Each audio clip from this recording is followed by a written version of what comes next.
aí, pessoal, tudo bom? Dando continuidade à nossa série de podcasts e entrevistas, recebo hoje como convidado Karina Matos. Ela veio para sanar uma das principais dúvidas e problemas da nossa sociedade atual, do que a gente vive, né?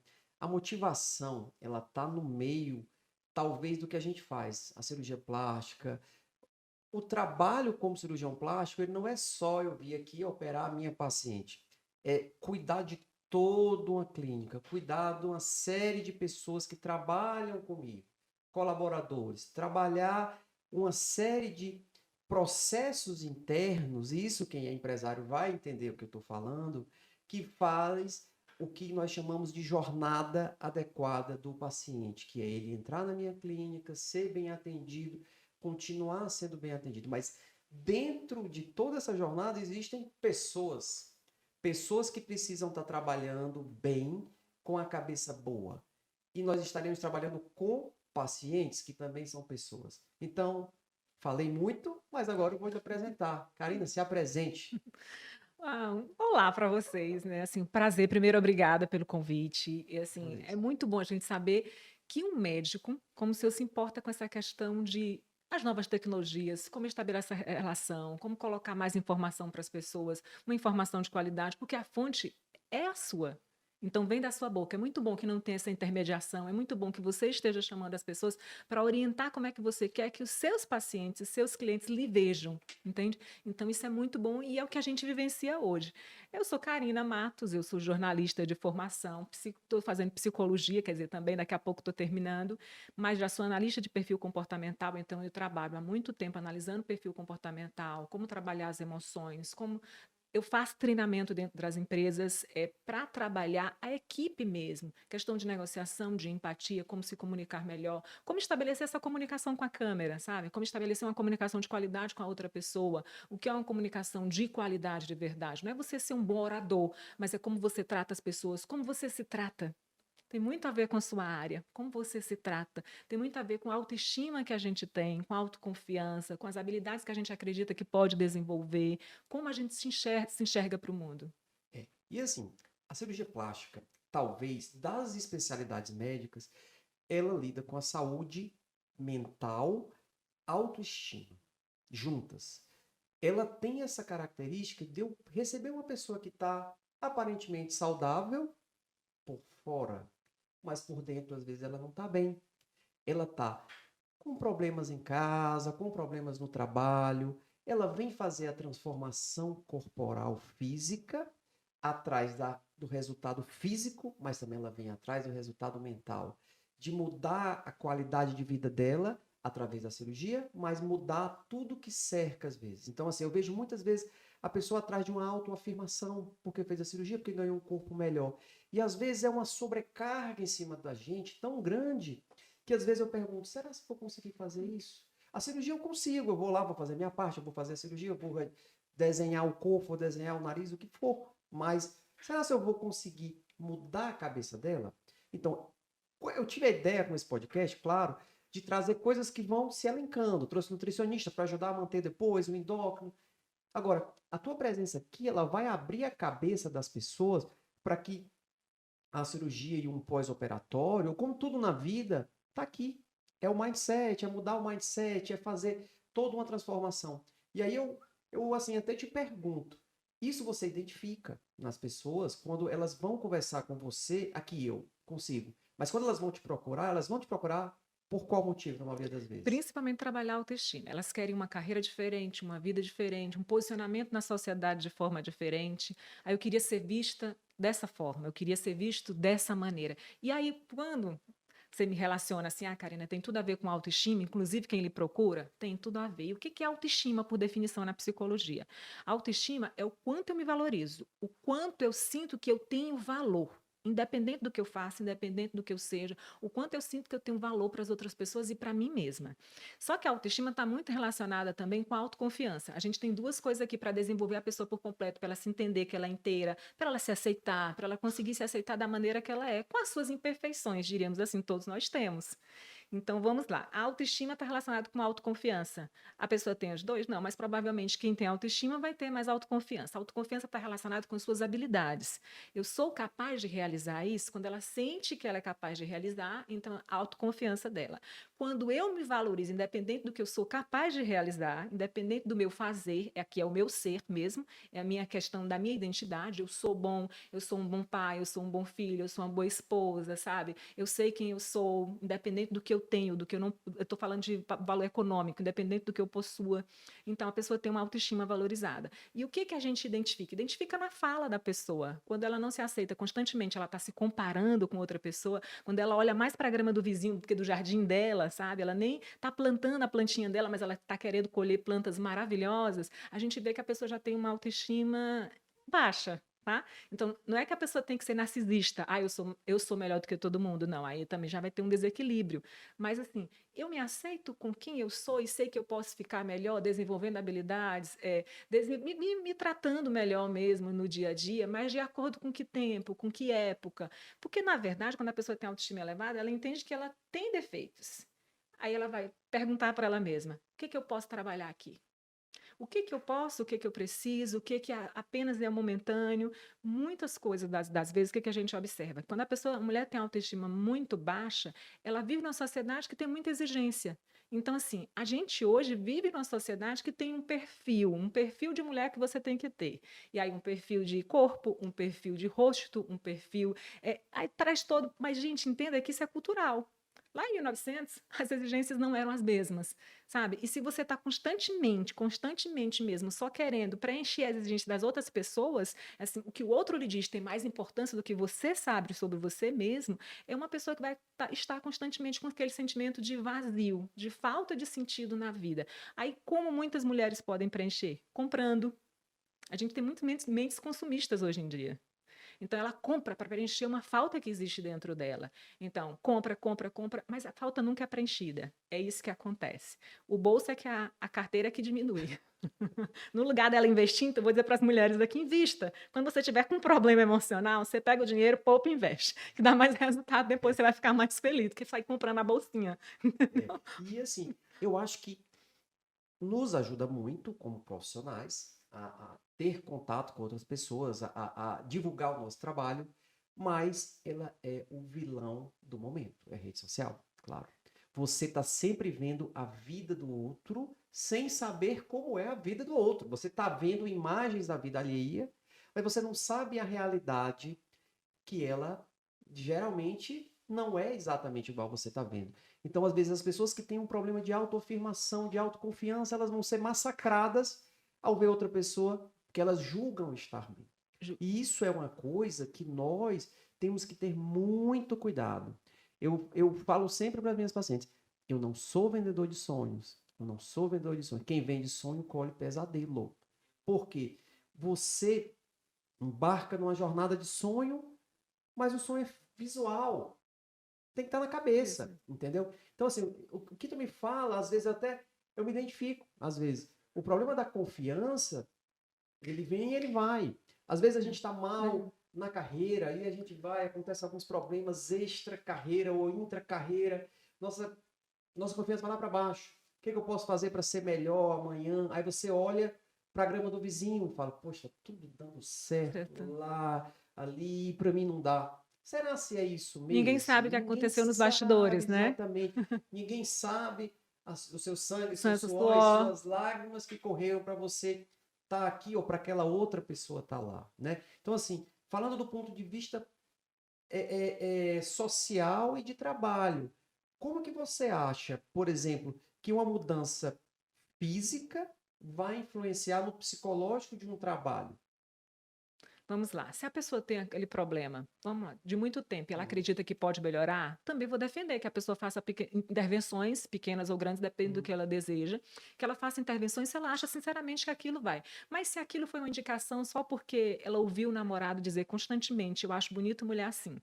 Se ela tem autoestima elevada, sabe o que ela diz? Pois vai atrás dessa mulher assim. porque essa mulher aqui sou eu.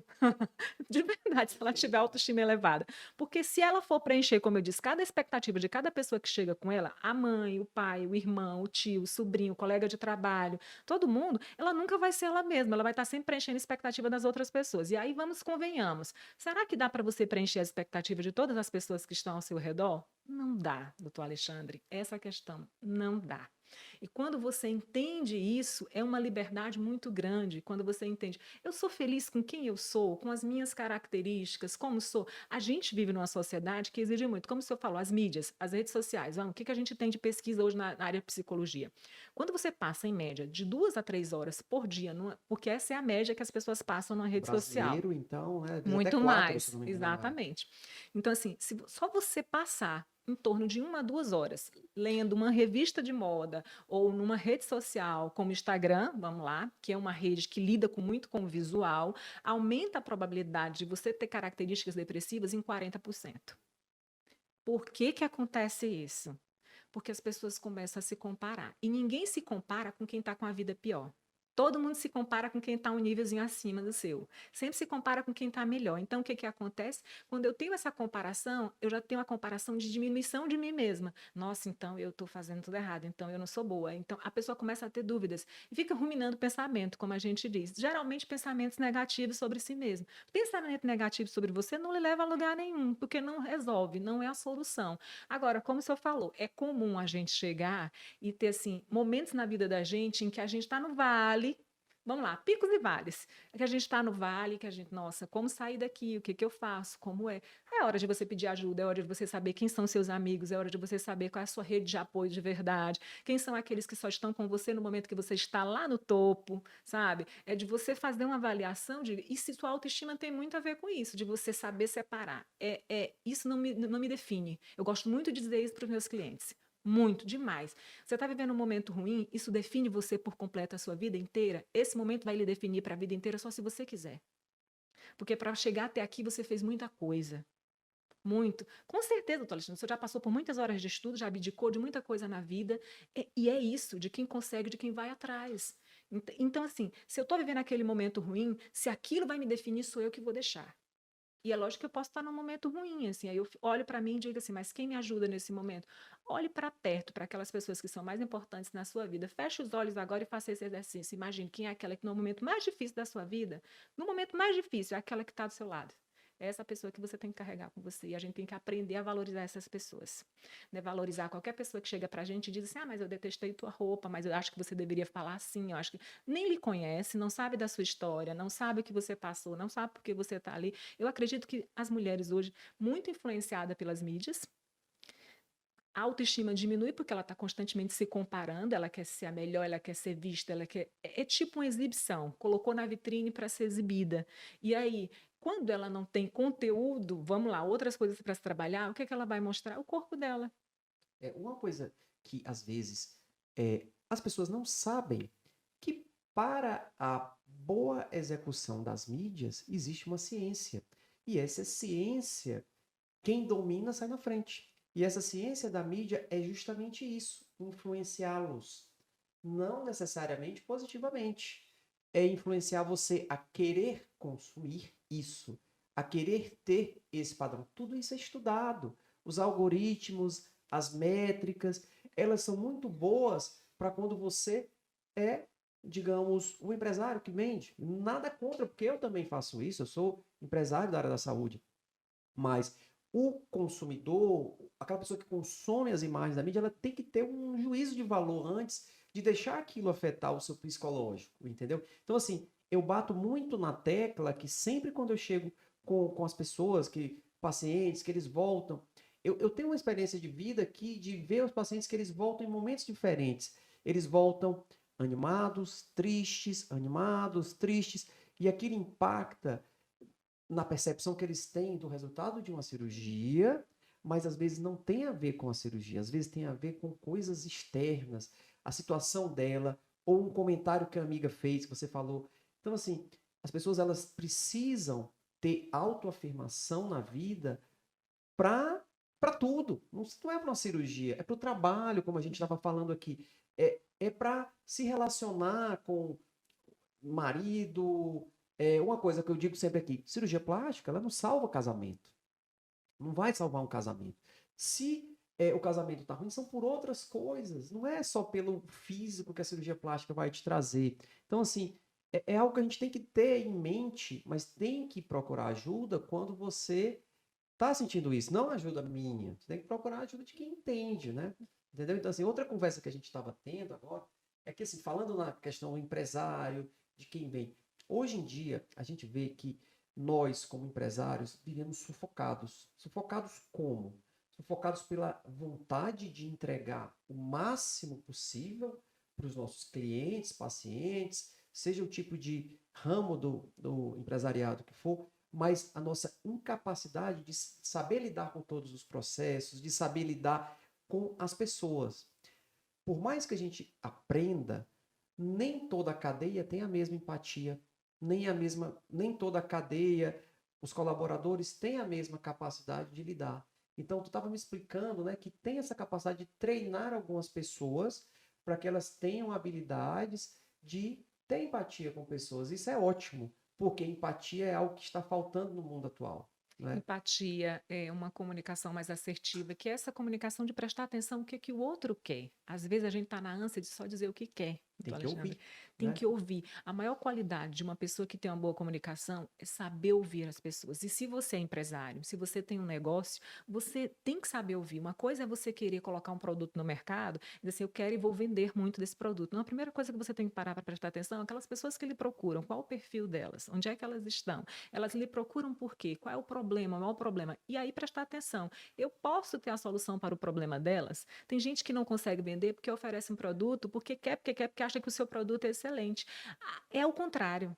A mão não é essa. A É. mão é prestar atenção no que o mercado está buscando e onde é que você pode ajudar no mercado com excelência. Eu tenho a solução para isso aqui com excelência. Essa é a questão. Como lidar com equipes? Vamos lá. Para treinar equipes, para motivar a equipe. A motivação é aquele oba-oba? Não, não é. Motivação, a gente pode ter motivações internas e externas.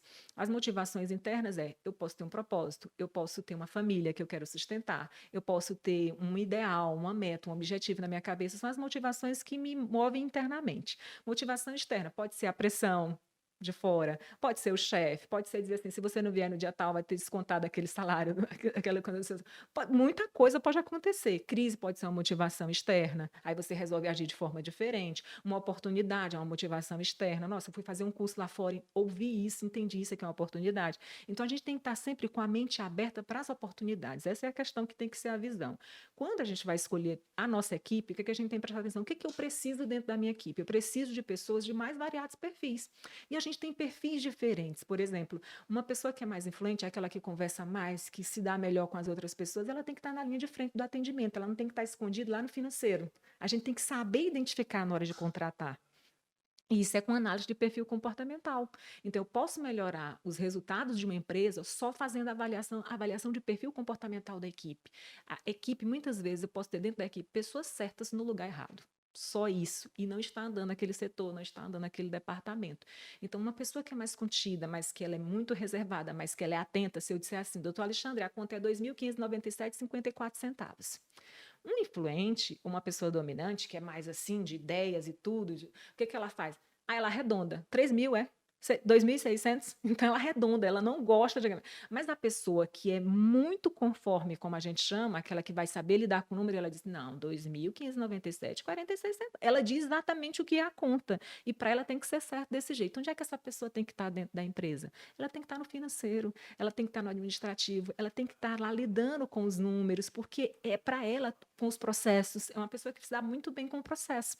Aí eu pego uma pessoa dessa e vou colocar na linha de frente do atendimento, eu vou estar perdendo cliente. Então, assim, essa é a sensibilidade também na comunicação e nos negócios que se unem aí nesse momento que a gente tem que entender que são diferentes.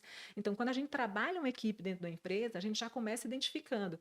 Será que aquela pessoa está no lugar certo? Será que o resultado dentro da empresa não está melhor? Ou a motivação, a pessoa às vezes está desmotivada porque ela não está fazendo aquilo que as habilidades naturais dela são as melhores para aquele momento, para aquela função. Então, isso a gente tem que pensar. E outra coisa, por exemplo, lógico que você lida com empresas grandes e empresas menores, como no nosso caso.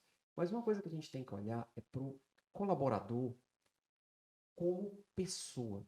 aquela pessoa também tem os problemas dela. Tem. Então, será que ela está bem em casa? Será que ela está bem com a família? Será que ela está bem de saúde? Será que ela está bem financeiramente? Então, às vezes, a gente quer cobrar demais do outro e vem com aquela famosa frase, trabalho é trabalho, negócio é negócio. Não é bem assim. Você tem que olhar aquela pessoa, poderia ser você, né? Então, assim, eu acho que essa visão de você trabalhar integralmente o colaborador, você consegue tratá-lo e consegue extrair melhor para sua empresa. Mas se você não tiver o olhar um a um no colaborador, você não consegue fazer as coisas se mexerem, porque aquela pessoa, às vezes, ela está estagnada como pessoa. Como é que ela vai render como profissional? Entendeu? Então, assim, você tem essa habilidade, né? De perceber, de Sim. fazer essa leitura. Então, o que que você geralmente vê? Colaboradores que estão com problemas acabam que rendem menos, né? Tu consegue perceber Com isso, né? certeza. Me conta aí um Uhum. pouco da tua experiência com isso. Colaborador que está com problema emocional, colaborador que está com problema em casa. Vamos lá, antigamente a gente tinha dentro da política de administração, o que você é aqui, você não leva para o trabalho e não leva trabalho para casa. Você tem que saber separar direitinho. Aí o que que a gente viu? A gente formou uma geração até a década de 90 que adoeceu. Porque era uma geração que dizia: eu não levo nada pessoal para o meu trabalho. É impossível. Não tem como a gente dividir o ser humano entre o profissional vai ficar aqui e o pessoal vai ficar aqui. Não existe isso, gente. O que que a gente viu ao longo de vários anos, psicologicamente, em pesquisa? Isso adoeceu. Uma geração que adoeceu. Uma geração que, assim, muito estressada, com muito estresse, com muita ansiedade, com muita depressão, provocado por todo esse estilo de vida de não dar valor e não olhar para si mesmo, não entender que se eu estou com um momento ruim em casa, é natural que eu leve aquilo ali para o trabalho, mas que orientação que você está recebendo no trabalho? Essa é a questão. O seu ambiente de trabalho é bom, porque quando a pessoa teve um dia ruim em casa, quando ela chega num ambiente de trabalho bom, ela muda. A mente dela muda, a forma dela reagir àquilo ali também muda. Se ela sente que ela tem uma cultura da cooperação dentro da empresa, como a gente chama, é uma cultura da reciprocidade, de ajuda mútua, de que nós estamos lá, são colegas de trabalho, mas que podem lhe ajudar, que você pode, uma cultura da confiança, o que acontece? O colaborador vai chegar lá, ele não vai ficar contando os problemas, não é isso, ele não vai ficar contando os problemas dele, ele não vai chorar para você, nada disso. Se você tiver, por exemplo, um programa de bem-estar dentro da empresa, isso já resolve.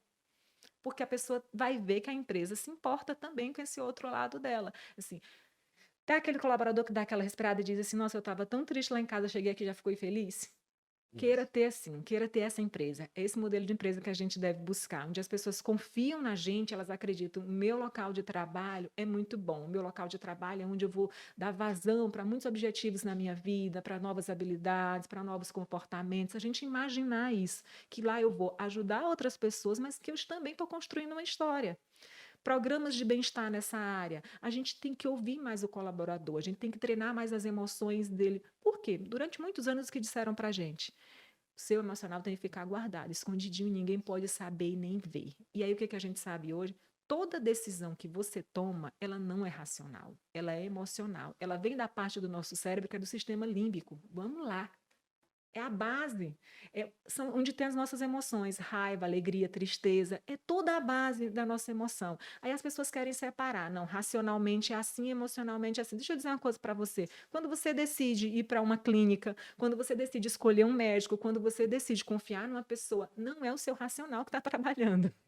E eu te falo, isso abriu minha mente. Quando eu tive acesso a um livro, vou até recomendar, é o Previsivelmente Racional. Você fala assim, poxa, eu sou essa pessoa, todo mundo é aquela pessoa. Então você toma decisões que você tomou irracionalmente achando que tomou racionalmente. Por quê? Porque o ser humano é assim. E quando a gente conhece um pouco, a gente começa a entender melhor o outro, né? Então, assim, você falando um pouco sobre empresa, a gente consegue ver que os funcionários, nossos colaboradores, como pessoas, eles precisam ter os problemas emocionais tratados para serem melhores consigo mesmo, mas para que eles também possam desempenhar melhor o cuidado com os outros, porque as empresas também lidam com pessoas. Então não adianta eu ter um colaborador aborrecido que vai tratar mal o meu cliente, o meu paciente. Não adianta eu ter um colaborador cansado, exausto, sem confiança no líder, que vai refletir todas as suas amarguras para o cliente, né? Então assim, o que que você vê como forma de contornar essa dificuldade. Vamos lá, como Porque é é que a gente... cultural, a gente É, vê que, assim, nada contra a nossa cultura. Mas como nós temos uma cultura muito boa por ser, nós, o piauiense, né, nós somos muito sim, francos. de Nós somos muito receptivos, na receptivos, calorosos, comunicação, nós somos muito francos. francos, A gente costuma contar todas as verdades. A gente não consegue segurar. Então, assim, você não tá bom, não tá bem, você fala, não tô bem hoje não, por isso, por isso, por isso, por isso. Então, às vezes, você acaba transparecendo algo que poderia ter sido melhor remediado, melhor tratado. Então, como que tu vê que isso influencia no contato do colaborador com o cliente? Vamos começar. O senhor falou de cultura, doutor Sim. Alexandre. Por exemplo, a nossa cultura é a cultura latino-americana. Por isso que a gente dá tanta importância ao afeto, a gente dá tanta importância ao audiovisual. Nós somos uma cultura do visual. Por isso que essas redes sociais, por isso que a televisão tem tanta influência. A cultura latino-americana, ela tem essa característica. Se a gente partir para a cultura nórdica, é completamente diferente. Eles são mais racionais, diríamos assim. Então, eles ligam menos, eles querem mais saber dos números e das informações. Uma sinceridade que nos fere como latinos, Sim. mas que é muito prática e racional para eles, É. né? Agora, no atendimento, como é que eu posso melhorar isso do meu colaborador com o cliente? O cliente chega cheio de problemas, cheio de expectativas, ele já tem problema em casa, passou um dia ruim, tudo. Aí ele chega, ele quer ser atendido na hora, aí atrasou, sabe? E aí ele quer descontar no funcionário que está ali na frente. Vamos lá. Esse funcionário de linha de frente, por isso que eu digo, ele tem que ser uma pessoa muito bem treinada, aquela pessoa mais calma, de um perfil que a gente chama de estável. O perfil do estável, até a fala dele é assim, para acalmar. Ele nunca discute com o cliente, entendeu? O perfil do estável, viu, gente? Eu reduzi o volume da minha voz, porque ele traz aquela sensação de conforto. Então, é isso que a gente tem que saber treinar. E uma pessoa que está com esse perfil, ela vai fazer o quê?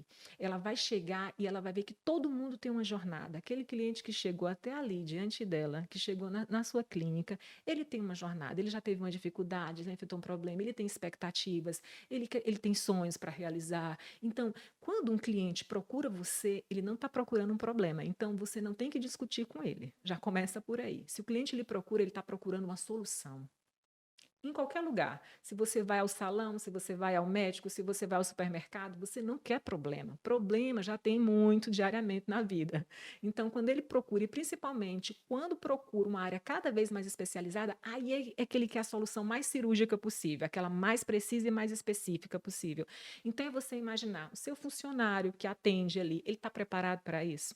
Ele está preparado para entender que aquela pessoa tem uma jornada, que aquele dia dela pode não ter sido um dia bom, e que você não pode entrar na mesma emoção que ela, no mesmo raio de emoção, de raiva, de comparação, não, porque você não está enfrentando aquilo. Então, é chegar e se blindar. Então, tem que aprender a fazer essa blindagem, sabe? A pessoa pode subir o tom, você não.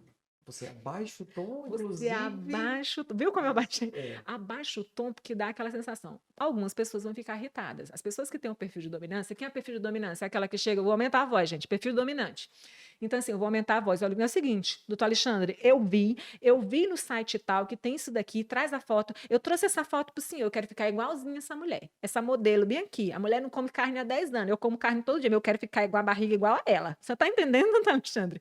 E é o seguinte, eu já pesquisei, eu sei que a cirurgia faz desse jeito, tantas horas. Eu não quero uma cirurgia com anestesia geral, eu quero local, porque eu escutei em algum lugar que isso acontece. Então, a pessoa que tem um perfil dominante, ela praticamente lhe ensina como é que você vai fazer o serviço. Não, deixa eu só uma coisa. eu tô aqui, tô para lembrar os nomes aqui das pessoas já aqui.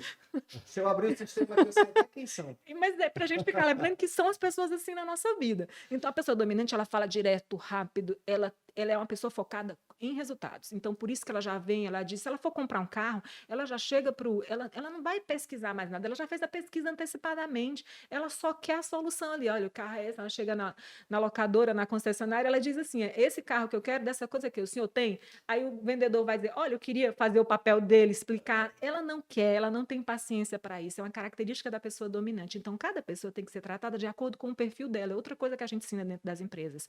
Você não vai tratar um dominante como você trata um estável. Como é o estável? Doutor Alexandre, eu ouvi falar que se eu fizer isso aqui, fica bom. O que o senhor acha? Ela tem a necessidade de perguntar a sua opinião, e aí ela é muito paciente, ela fala mais devagar, ela diz, não, é porque eu acho, para ela decidir fazer isso, é um longo processo, tá? Ela pode ter a conversa com o senhor, sair da sua consulta e depois ela sumir por um ano.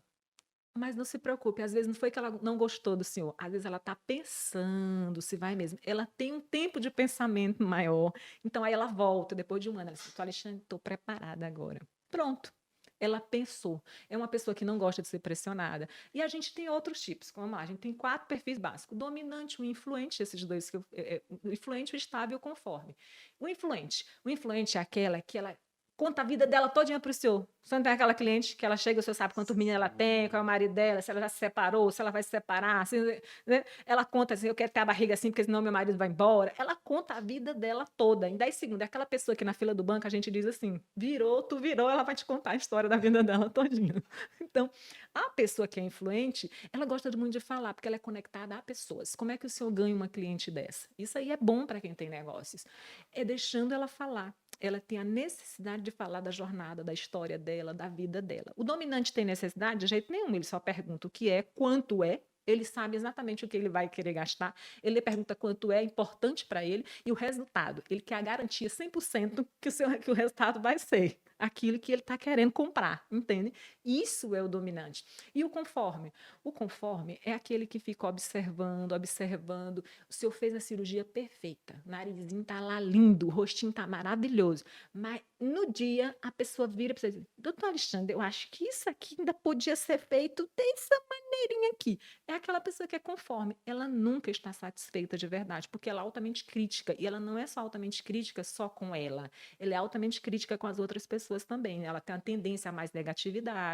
O contrário do dominante. O dominante, ele é mais decidido, ele quer, mas é aquela pessoa que arrisca, aquela pessoa que tem vontade, aquela pessoa que vai à frente. Para a liderança, a gente tem muito líder dominante. Eles vão lá, eles falam, eles dizem o que querem, eles não têm medo de arriscar. Esse é o perfil da pessoa dominante. Agora, se você botar assim no perfil, no mosaico, bota aí suas clientes, as que são Pronto, dominantes, eu vou distribuir os influentes, nomes, né? estáveis. E até para lidar com elas, que tudo que a gente tecnicamente vai chamar lidar de negociação, né? Um lidar diferente. Isso. Que o jeito de lidar existem classificações, né? E aí é que entra a negociação equilibrada, entra quais são os tipos que você pode ter com essas pessoas. Você tem que treinar uma equipe Para saber para saber lidar com cada tipo. identificar. Quando o seu cliente chegar, por exemplo, na recepção para procurar uma informação, a gente, avaliando a forma que a pessoa fala, a gente já sabe como é que a gente lida com ela. E aí eu já sei se eu vou conseguir ficar com esse cliente ou não. Por quê? Porque eu não vou tratar. Tem aquele ditado que dizem para a gente: trate aos outros como você gostaria de ser tratado. Nos negócios isso não funciona. Trate o outro como ele gostaria de ser tratado, porque um dominante não quer ser tratado como você trata um estável. O estável, ele precisa de tempo para pensar. O dominante, tempo para ele é ouro. Ele quer que tudo seja resolvido agora. É aquela pessoa que vira para o senhor e diz: mas em quanto tempo você me dá esse protocolo? É agora, ele quer que saia impresso, no minuto, no instante. O protocolo é dele, é individual, mas ele quer que já tenha na linha de frente. Então, assim, é uma cliente diferente para o seu perfil, é uma cliente diferente. Então, trate o seu cliente como ele gostaria de ser tratado. Uma pessoa que tem a característica de dominância, ela quer agilidade, ela quer rapidez, ela quer ser atendida logo.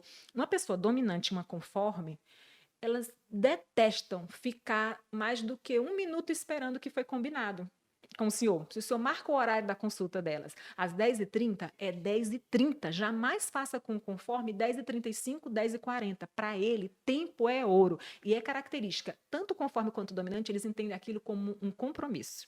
Marcou 10h30, é 10h30. Se eu tenho um cliente estável e um cliente influente, o estável ele fica esperando porque ele é o engolidor de sapo dentro dos perfis que a gente chama. Ele é aquele que engole, aquela mulher que é calma, ela engole. Até a hora que ela história, nunca mais ela quer lhe ver. Entendeu? E o perfil da mulher influente, como é? Isso é para homens e mulheres, vamos lá.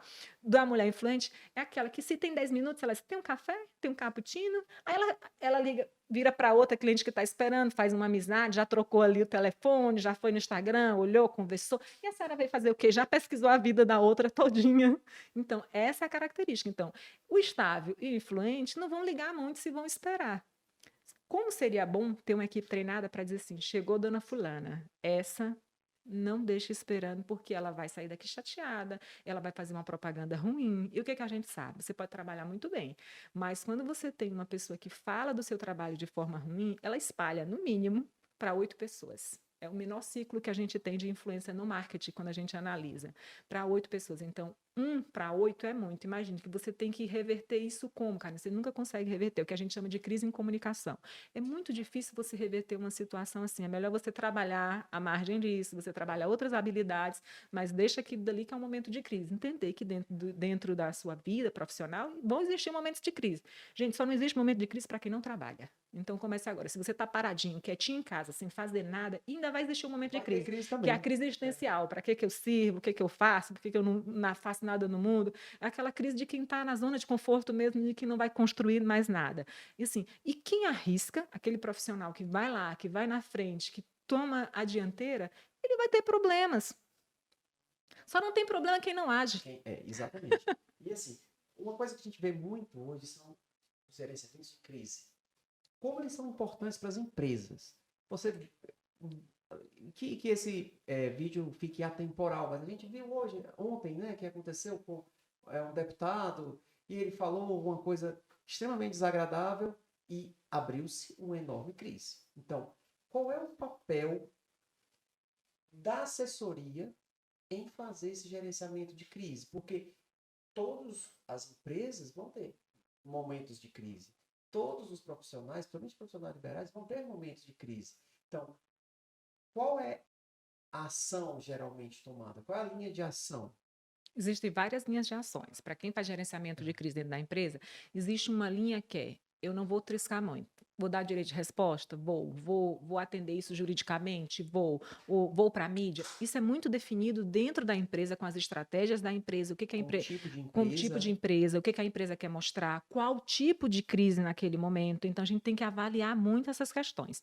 O que, que a gente sabe em comunicação de verdade, em pesquisa unindo comunicação e psicologia? Nunca aquelas pessoas que ouviram o seu problema, que viram a crise, vão ser as mesmas que vão ouvir a sua resposta. Aí é que está a questão. Então, muitas vezes, a sua exposição prolongada, a gente vou dar uma dica, isso aí é muito de bastidor de quem trabalha com crise de comunicação dentro das empresas. A sua exposição prolongada pode provocar até o efeito contrário do que você gostaria. Então, se exponha o menor que você puder. Dê a resposta que você deveria dar, o que você precisa fazer naquele momento, mas se expor o menor que puder. E aí você pensar, Karina, como é que reverte isso ao longo do tempo? Com trabalho. Mostre que a sua empresa trabalha, gerando credibilidade para mais pessoas, para que aquela imagem seja desfeita. Porque é o seguinte: vai se desfazer por completo? Não, vai ter sempre uma geração que vai lembrar do que aconteceu. Você vai ter que aprender a conviver com isso, gente. A gente tem que conviver com as nossas imperfeições. Outra coisa que eu digo também para os meus clientes: você não é perfeito, você erra. Então vamos lá, você aceita que dói menos. A gente erra, guarda isso para a vida. A gente erra. E quando eu errar, o que é que eu vou fazer, Karina? Eu vou entender que aquilo não me define.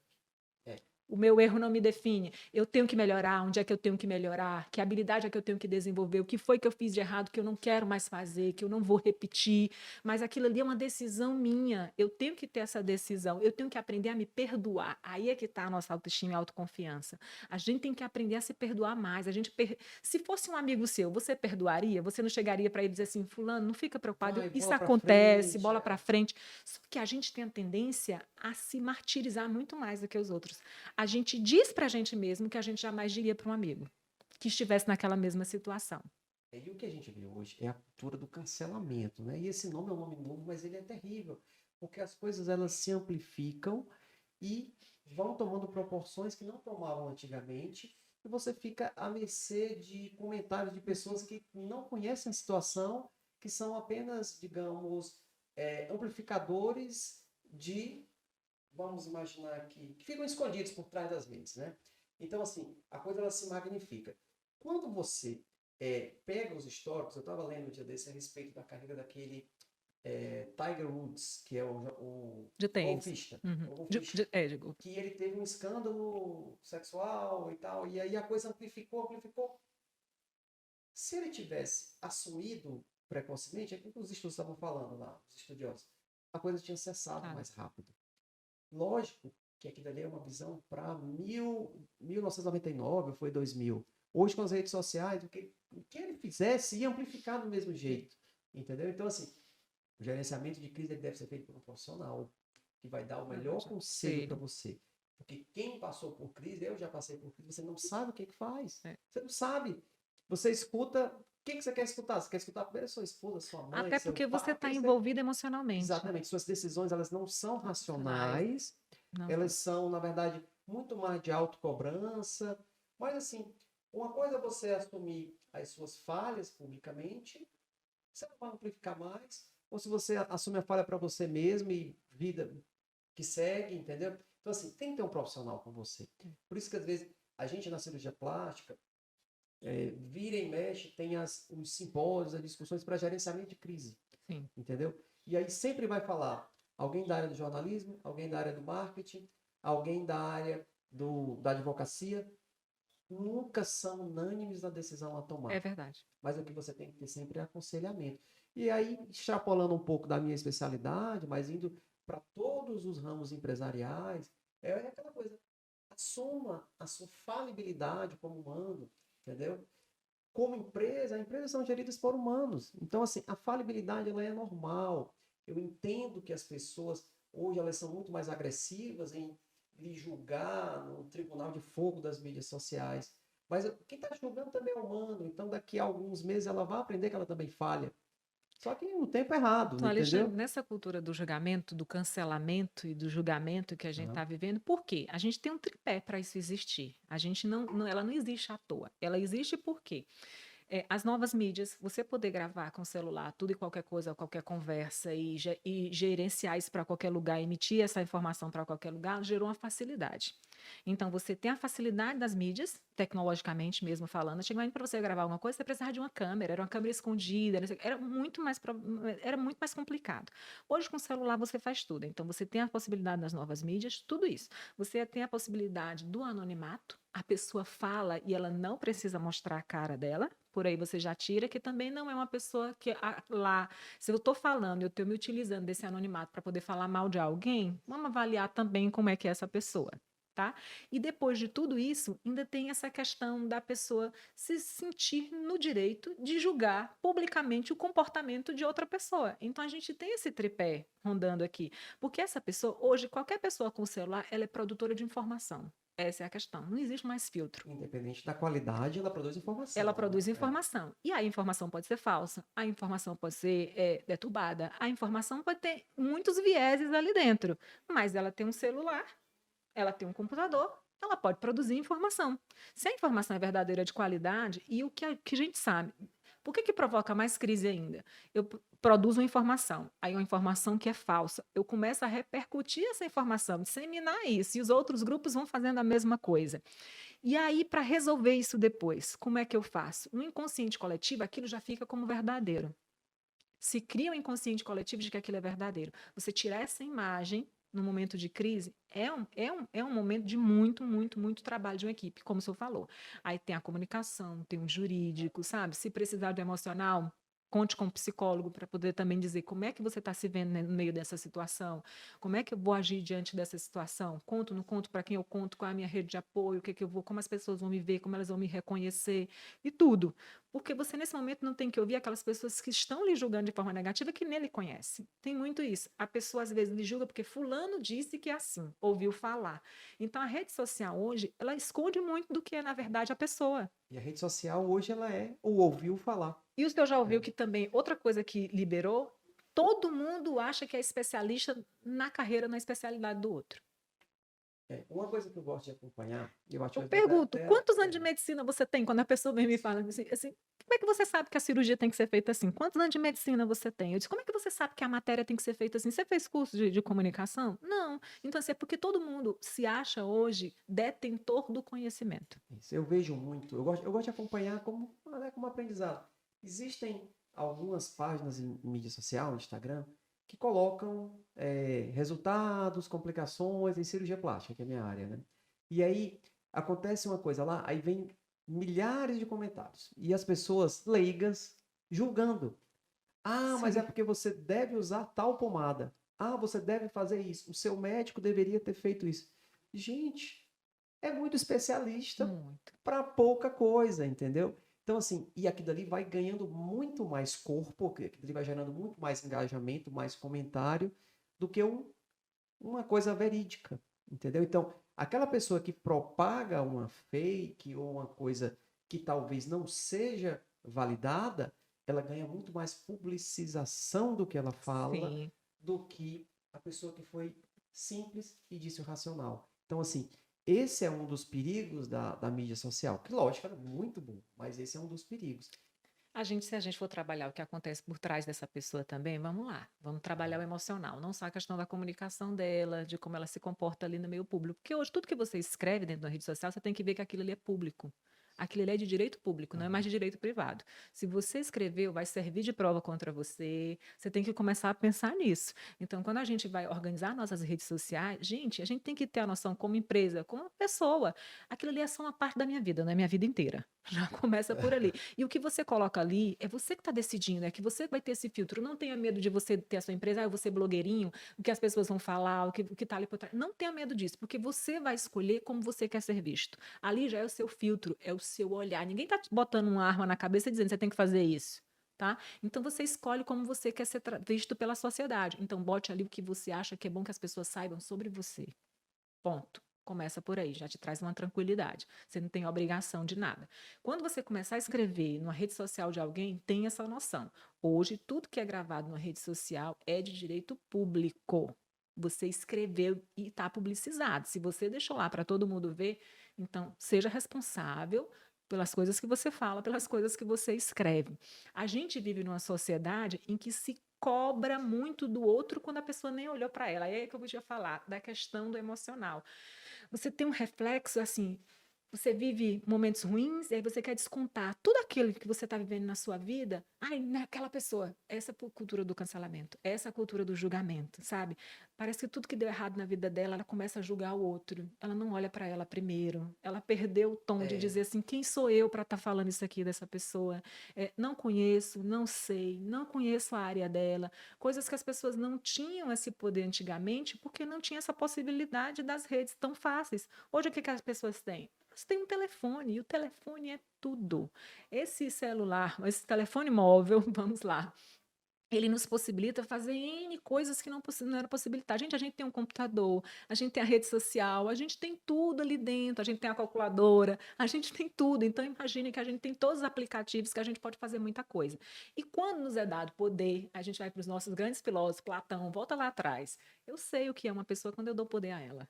Quando nos é dado poder, assim, eu vou ser sempre aquelas pessoas que vão ser carrascas de si mesmo e dos outros, e aquelas pessoas que vão ser mais amenas, que vão saber avaliar, vão ser mais equilibradas. É muito uma questão de você decidir quem você quer ser na sociedade, quem você quer ser como pessoa. Você quer ser aquela pessoa que julga constantemente as outras pessoas, você quer aquela pessoa que ajuda as outras pessoas. É uma decisão de vida, sabe? E tem muita gente julgadora, tem muita gente crítica de forma negativa, tem muita gente dizendo para o outro como é que ele deve ser, como é que ele deve se comportar. Isso tem uma geração de gente doente. Essa maneira de você todo tempo de querer dizer como é que o outro tem que ser, como é que o outro tem que se comportar, o que, que o outro tem que fazer, tá gerando de verdade uma geração de pessoas com depressão, uma geração de pessoas com ansiedade, uma geração de pessoas com síndromes constantes. Por exemplo, burnout é um exemplo disso. exatamente. Sabe? Essa cobrança em excesso, essa cobrança por ser certo, essa cobrança por outro trazer para você. E aí, quem sou eu para exigir aquilo do outro? Comece a pensar mais em você. Quando a gente se ama mais, quando a gente é mais legal com a gente é mais legal com as outras pessoas. Comece a pensar que quando a pessoa ela tem objetivos na vida dela, ela não tem tempo para ficar cuidando da vida dos outros e machucando os outros e julgando os outros. E geralmente o que, que acontece? Quando uma pessoa ela machuca ou ela é muito crítica com as outras pessoas, é porque ela recebeu isso. Mas às vezes, eu observo, às vezes, as pessoas que também não passaram por problemas, às vezes elas também são mais agressivas. Aquela pessoa que passou por problemas, Sim, ela começa a olhar com um olhar mais empático e deixa de ser menos crítica ou julgadora, né? Isso é uma é. possibilidade, né? Não, Aí é uma realidade, doutor é, Alexandre. É o que a gente chama de processo de sensibilização.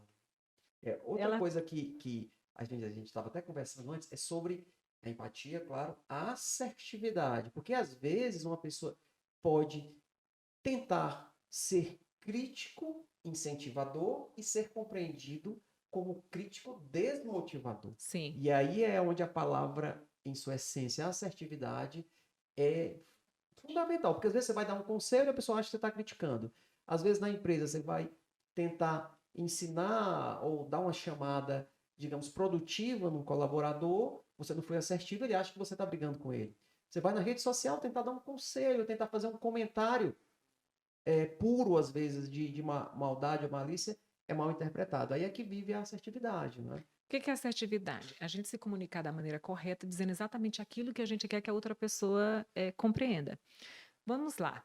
A gente tem muito essa questão de dizer assim, eu falo, falo e o colaborador não entende. Pois então, vamos fazer treinamento em comunicação. Você está com problema de comunicação, porque o responsável pelo entendimento da mensagem não é quem recebe, é quem emite.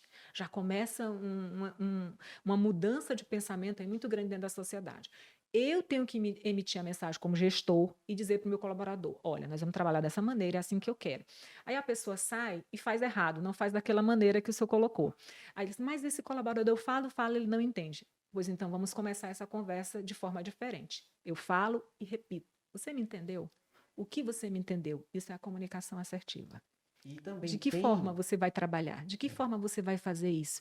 Então você tem que ter uma comunicação de melhor qualidade, dizendo exatamente aquilo que você quer que a pessoa faça. E existem pessoas que têm mais dificuldade ou não. O que a gente sabe em pesquisa de administração? Do Alexandre, quando a gente contrata uma equipe, como se a gente tivesse uma pirâmide.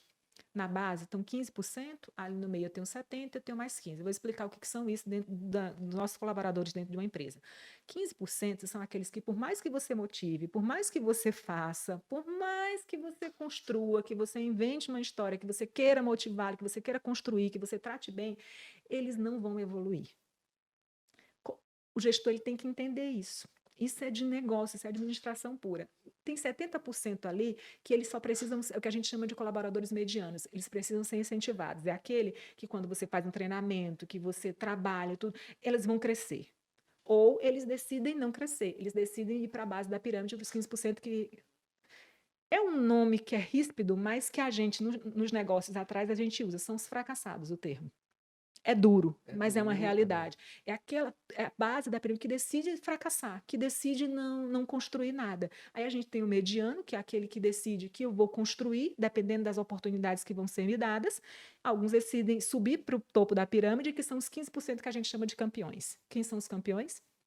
São aquelas pessoas que tratam bem os outros, que querem, que vão atrás, que inspiram as outras pessoas. Antigamente a gente tinha um modelo de liderança que a gente chamava de modelo escravista, aquele que dá ordem, é aquele que diz como é que tem que ser feito. Faça porque eu estou mandando e pronto.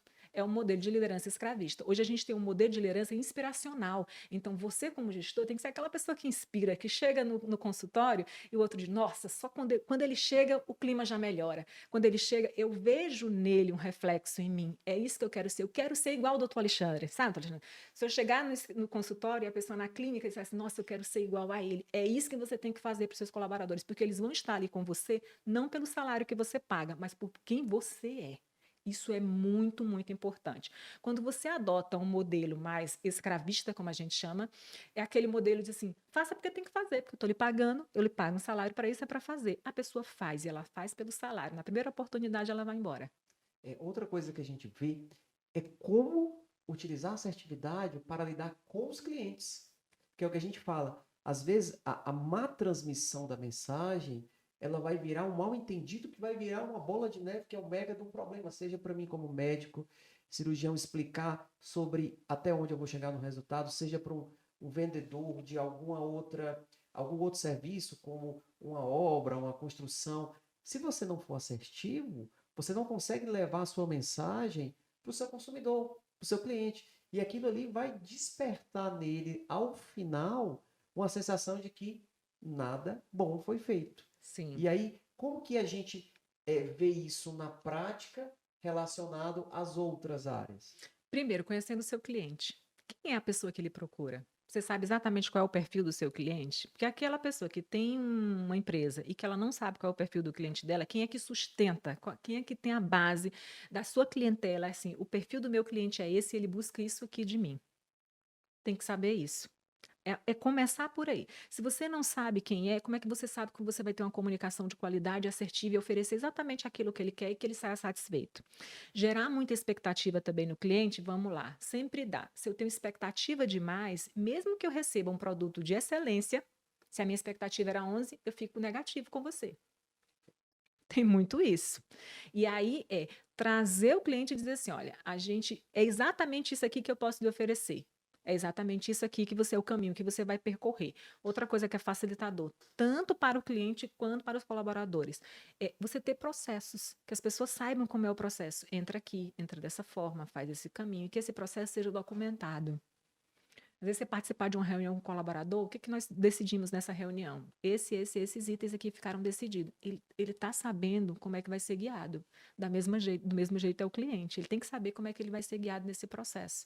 Porque ele quer saber se o modelo vai interessar ele, se o resultado vai interessar ele no final, se é aquilo que ele realmente busca e ele quer. Quando você faz um processo que, digamos assim, que tem uma nuvem negra, que está tudo muito escondido, só o médico sabe, só o dono da empresa sabe, a pessoa fica solta, ela se sente solta. Então, assim, a gente precisa de tudo isso.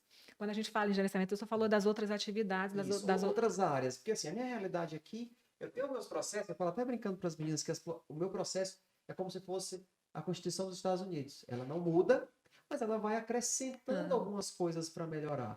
O processo ele foi construído há tantos anos, mas ele vai melhorando. Sim. Só que a minha realidade aqui ela é um pouco fechada porque é só minha área da saúde, uma empresa pequena. Mas assim, para outras áreas, né? Como que tu exemplificaria isso? Vamos. O que a gente precisa hoje para gerenciar uma empresa? A gente não precisa só saber a nossa atividade fim, já começa por aí. Se você se formou e tem a ilusão de que você, me formei em medicina, me formei, eu sou advogado, vou montar um escritório, vou botar o escritório mais lindo, todo mundo vai chegar para você como pode, plim, pim, pim. Isso não vai acontecer, não é assim. Você pode ser um excelente profissional, mas você tem que saber trabalhar o marketing, trabalhar o financeiro, trabalhar a administração, trabalhar as emoções dos colaboradores. Então, todas essas áreas vão influenciar no resultado do seu produto. Você pode ter um produto excelente. Se as pessoas não conhecerem, não souberem que você tem esse produto excelente, elas não vão chegar até você. Então, o que você está fazendo hoje para que isso chegue até as pessoas? Começa por aí também. No meio desse processo, com a experiência, uma coisa é um profissional com 1 ano, com 2 anos, com 3, com 10, com 20. Gente, ele vai vendo qual é o protocolo que dá certo, qual é o processo que dá certo, o que dá mais certo de resultado melhor no final, em menos tempo, porque ele tem que aprender a otimizar seu tempo, senão você fica um escravo do seu trabalho. E também tem isso. Então, assim, um processo que eu levava 1 mês com uma pessoa, e agora? Eu levo 15 dias? E agora? Antes eu levava 2, 3 meses? E agora? Eu levo 1 mês? Então, você começa a pensar, de que forma eu posso otimizar esses processos? Qual é o protocolo que eu vou adotar para que eu tenha uma rotatividade maior aqui dentro, com qualidade, mas essa qualidade vem de onde? Vem de todo o conhecimento que eu estabeleci ao longo desse caminho. E aí, o que é que você faz também? Quem tem uma empresa sabe, principalmente na sua área de saúde, Alexandre, que é aprendizado constante. Você não para, você não vai parar de fazer curso, de participar de congresso, de participar das inovações na área. O que a gente tem hoje de dados? Um profissional que passa mais de 6 meses sem alterar o currículo dele é um profissional desatualizado. Ele não serve para estar no mercado de trabalho. Então, olhe para você que está em casa nesse momento, teu currículozinho, o último curso que você fez foi 6 meses atrás, tem um problema, doutor. Vai para cima, atualiza. E hoje a atualização é tão fácil, gente. É tudo, você consegue ter atualização online. A pandemia disparou essa modalidade, não é? Então, assim, vá para cima. A gente pensar que as nossas habilidades, elas não são iguais quando a gente começou no primeiro ano de faculdade, saiu da faculdade, montou sua clínica, as suas habilidades nunca vão ser iguais no primeiro ano. No primeiro ano você tinha mais dúvidas, não sabia como era que ia. Eu tô falando será que funciona mesmo realmente? Para esse paciente funciona dessa forma, para esse. Gente, quando você está com 5, quando você está com 10 anos, o que a gente tem? Pesquisadores que dizem para a gente que a gente tem uma experiência que são as 10 mil horas. Quando você tem 10 mil horas, é aquela coisa de você já fazer, porque você já sabe que aquilo vai dar certo e é naquele processo. É que você faz de forma inconsciente. Uma coisa é eu fazer de forma consciente, é quando eu tenho que anotar, eu sei que tem que ser aquilo ali, eu tenho que estudar e tudo. Outra coisa é quando eu faço de forma inconsciente, é a sabedoria inconsciente do conhecimento acumulado, da contextualização, dos diversos estudos em diversas áreas. Eu trago para mim aquilo dali. Então, é o que a gente chama de caminho da excelência, são as 10 mil horas de práticas, como se fosse 10 mil horas de voo. Então, assim, se eu já passei por essas 10 mil horas, eu começo até a produzir conteúdo, produzir conhecimento. Eu passo de consumidor de conteúdo e de conhecimento para produtor. Então, é você avaliar o profissional que tem ali do seu lado. E o que eu acho interessante, eu vou até dar o exemplo também, meu exemplo, né? Eu já estou com mais de quase 12 anos que eu estou na área da cirurgia plástica.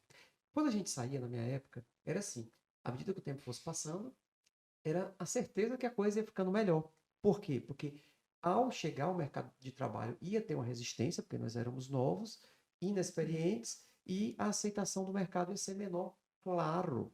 Por quê? A Sim. inexperiência. Você é um artesão que ainda fez pouco aquele processo, aquela obra. E o tempo ia nos dar a experiência e ia dar mais mercado, ia dar mais clientes, mais mercado e mais resultado. O que foi que aconteceu? Game changing total. O mundo mudou. Mudou. A experiência sozinha não faz a Não faz. diferença. A juventude e as suas modificações, a modificação da mídia social, a presença fez com que pessoas que eram os novos entrantes no mercado ultrapassassem aqueles que já estavam há mais tempo e aqueles que achavam que iam ganhar o mercado com o tempo. Ou seja, não é que reequilibrou o jogo, ele virou o Vira o jogo de jogo. cabeça para baixo. Então, aquela pessoa que sabe trabalhar mais o marketing, e eu digo, sobretudo, a comunicação, Comunicação. saiu na frente de quem estava há muito mais tempo no mercado e jogou para trás dessas pessoas. E o que aconteceu? Essas pessoas hoje estão tentando se mexer, mas se mexem como se fosse um dinossauro, bem É devagarzinho, exatamente todo isso. sem Sem jeito, jeito. pisando e amassando tudo. E aí, o que foi que aconteceu? O mundo muda, o mundo dos negócios, o mundo empresarial, ele muda com estalo. E a pandemia deu outro estalo. Sim. E isso faz com que você precise sempre estar se atualizando. Se você não está se atualizando, você está defasado. Você falou em 6 meses, eu digo hoje até menos, entendeu? Mas assim, você tem que procurar orientação. O colega médico ou o colega de outras áreas não acha que o mercado está dominado. O seu mercado nunca está dominado. Você tem que estar sempre atrás de informação. E eu vejo isso. Colegas que chegam com 2 anos, eles não estão atrás de quem chegou há 10 anos. Eles estão em pé de igualdade, Verdade. entendeu? Por quê? Porque existem novos métodos de você se comunicar com o seu público-alvo. E o público-alvo meu é diferente do público-alvo de um dono de um restaurante, é diferente do público, mas a linguagem é a mesma, é a linguagem da inovação, é a linguagem da comunicação.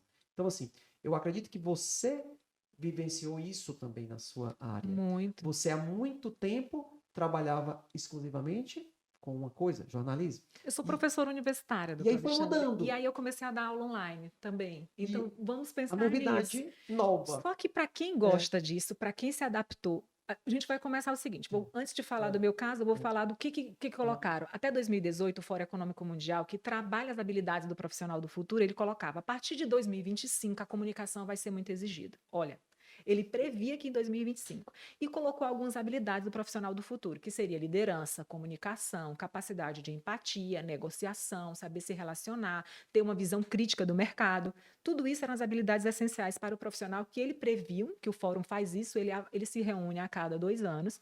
Não se reuniu depois nesse período de pandemia, mas tudo já estava o estudo. Então vamos lá. E eles se reúnem e decidiram: em 2025 isso vai ser exigido de vocês. O que aconteceu? A pandemia chegou e a gente tem que saber lidar com esses momentos de crise, com esses momentos de mudança de gestão, dessa quebra da ordem. O que acontece? A pandemia chegou e em 2020 começou a exigir algo que o mercado tinha previsto que ia ser exigido em 2025, 5 anos antes. Quem teve a capacidade de entender que a comunicação dá essa virada de chave, ganhou. Quem ainda não teve, vai ficar como dinossauro mesmo, vai quebrar. É o que a gente diz quando a gente participa de tanto curso, de tanta coisa lá fora, você vai quebrar. Uma hora você vai quebrar. Se você não tiver isso bem claro, que você tem que estar presente nas mais diversas formas de comunicação com o seu público, por isso, assim, espalhe a sua comunicação para o máximo que você puder. A gente vive uma sociedade midiática hoje. Então, se você não está nessa sociedade midiática, você está fora. E a gente tem dois papéis dentro da sociedade: ou você é produtor de informação ou você é consumidor de informação. E eu pergunto para você que está em casa nesse momento com a sua empresa: você produz informação ou você só entra nas redes para olhar o que os outros estão fazendo? Você está deixando dinheiro na mesa. Exato. E Você assim, está deixando dinheiro na mesa. é uma coisa que não é garantido que vá perdurar. Então, aproveite e se prepare para a próxima modificação, porque o mercado ele vai mudar de novo. Hoje a gente vê uma série de novos milionários. O que são os novos milionários? São as pessoas que aproveitaram essa modificação do mercado para interagir tecnologicamente com as pessoas, ou vendendo cursos, ou vendendo aplicativos, ou desenvolvendo tecnologias. E quem ficou fora dessa dança, tchau. Quem entrou na dança, mesmo que tardiamente, está conseguindo sobreviver. E é por isso que nós temos que ter um olhar longe, não só como médicos, mas como empresários. Isso é algo que, às vezes, eu olho, eu vou dar meu exemplo. Quanto tempo do meu tempo hoje eu gasto trabalhando? Lógico, segunda a sexta. Mas eu sempre dedico ou um sábado e domingo para estudar negócios, a empresa, estudar a experiência para o meu cliente, que já é algo até que está ficando defasado. Experiência para o cliente é uma coisa que se falava em 1990, o Verdade. cliente, foco no cliente, aí depois veio o foco, como é que é? Top of hearts, top of mind, e vai mudando. E aí depois você tem que ir evoluindo nas formas como você se comunica, que é chegar no seu cliente pelas mídias sociais. Provavelmente já vem coisa nova, que é o Business Intelligence, de você trabalhar com landing pages, com marketing um pouco mais Dado. direcionado, mas, enfim, uma hora vai mudar. E quem não estiver conectado às mudanças vai ficar para trás. Por que que teve essa geração que foi o boom? Você falou nisso e agora eu lembrei, então, Alexandre. Porque o digital permitiu isso, escalonar. Essa é a palavra, sabe? Uma coisa é eu atender dia a dia aqui, individualmente, eu tenho uma capacidade de tempo. A gente descobriu, uma geração que descobriu que o tempo é importantíssimo, uma geração que descobriu que não quer chegar lá aos 60, 70 anos para começar a viver. Uma geração que descobriu que quer começar a viver agora, cada vez mais cedo, porque ela viu o exemplo dos pais. Ela viu o exemplo da geração anterior à dela, o quanto eles trabalharam para no final aproveitarem tipo 10 anos da vida, sabe? Então a geração que quer cada vez mais, para que serve escalonar? O que é escalonar? É no lugar de eu vender 1 a 1, eu vender para 1 milhão, certo? Então vamos lá, gente, importância de uma rede social. De forma bem clara. Eu estou aqui, eu faço uma palestra para 100 pessoas, coloco 100 pessoas dentro do meu auditório. Minha rede social, vamos lá, tem 10 mil, tem 20 mil, tem 40 mil, você tem a possibilidade de fala para milhares de pessoas. Imagine e valorize aquilo que você está falando para uma cidade. Exato. Você não está falando para uma sala de aula, você não está falando para um auditório, você está falando para uma cidade. E a cidade, ela é aberta. Eu posso estar em São Paulo, eu posso estar no Rio, eu posso estar no interior do Piauí, todo mundo está tendo acesso a essa informação e a informação de qualidade chega para todo mundo da mesma maneira. É só a gente procurar. Então, é por isso que eu pergunto: você está onde? Você está gerenciando, está gerindo, está formatando essa informação de qualidade para o seu cliente, dizendo para ele: eu tenho qualidade, eu tenho esse produto a oferecer, você pode vir até a mim? Se você não está, alguém está. Essa geração nova entendeu que ali tem poder. Essa geração nova entendeu que ali é um alavancador de tempo, sabe? Ela não precisa mais sair da medicina, fazer a residência, passar 10 anos, 12 anos para começar a ganhar dinheiro. Ela entendeu o quê? Ela está na faculdade, é uma geração que já começa a montar os seus Instagrams, as suas redes sociais, já dizendo como é o dia a dia na faculdade, o que está passando, o que está acontecendo isso. Ela está gerando credibilidade. Deixa eu lhe dizer uma coisa. Em quem é que a gente acredita? Em que a gente. Isso é do nosso cérebro. A gente acredita naquela pessoa que a gente tem o costume de ouvir. Se você nunca deu uma entrevista, se você nunca falou nada na rede social, você nunca gravou um vídeo, a pessoa tem a tendência a não confiar em você. É do nosso cérebro. O nosso cérebro, para ele confiar em alguém, ele tem que ouvir a mensagem daquela pessoa no mínimo 8 vezes. Que é o que nós chamamos de familiaridade. Idade. Gero familiaridade. Se eu gero familiaridade, eu digo, opa, posso ouvir mais. E aí, quando alguém fala no determinado assunto, naquela área, assim, olha, eu ouvi o vídeo de doutor fulano, eu ouvi aquela pessoa falar. E vai virar autoridade. E vai virar autoridade. Agora, Karina, vai virar autoridade só gravando vídeo? Não, se você não tiver conteúdo bom de qualidade, não souber conectar e não entregar um produto que seja realmente bom, se o seu serviço não for bom, tudo aquilo que você fez também ao longo do caminho vai cair. Só promessa também não faz bom profissional. Não mantém o bom profissional ali dentro. É sobre isso. Só que essa nova geração vem sabendo disso, ela tem esse poder, ela sabe disso, ela não tem medo de arriscar. E o que eu acho? Por que os dinos, os dinossauros estão ficando pelo caminho? Dinossauro é para ser extinto, que a gente sabe na história vai Já ser. foi, né? Pois é, então assim, eu estou falando dos profissionais, o caminho deles é a extinção. O que acontece? Eles têm menos medo de serem julgados. Os Exato. dinossauros mais antigos, eles têm muito medo de serem julgados. Se eu fizer isso, o que vai acontecer? O que as outras pessoas vão falar? Deixa eu lhe dizer, se você não fizer, ninguém vai nem saber. É pior ainda, você morre de inanição, você morre porque ninguém lhe conhece. Então comece a pensar, assim, toda exposição, a gente tem alguma uma coisa na comunicação quando a gente trabalha, gente, vamos lá. Quanto mais exposição eu tenho que entender que mais vulnerável eu vou me tornar, porque todo mundo vai opinar. Vamos lá, se eu tenho 40.000 pessoas na sua rede social, você tem um nível de exposição, um nível de julgamento, tem gente lá que você nem conhece, chega dizendo que isso é bom ou que é ruim, vamos lá, no seu direct, vamos lá. Quando você faz um post, tem uma avaliação. Agora vamos lá para o Whindersson Nunes da vida, que tem 25 milhões de seguidores. O nível de exposição dele é maior, então ele se torna muito mais vulnerável.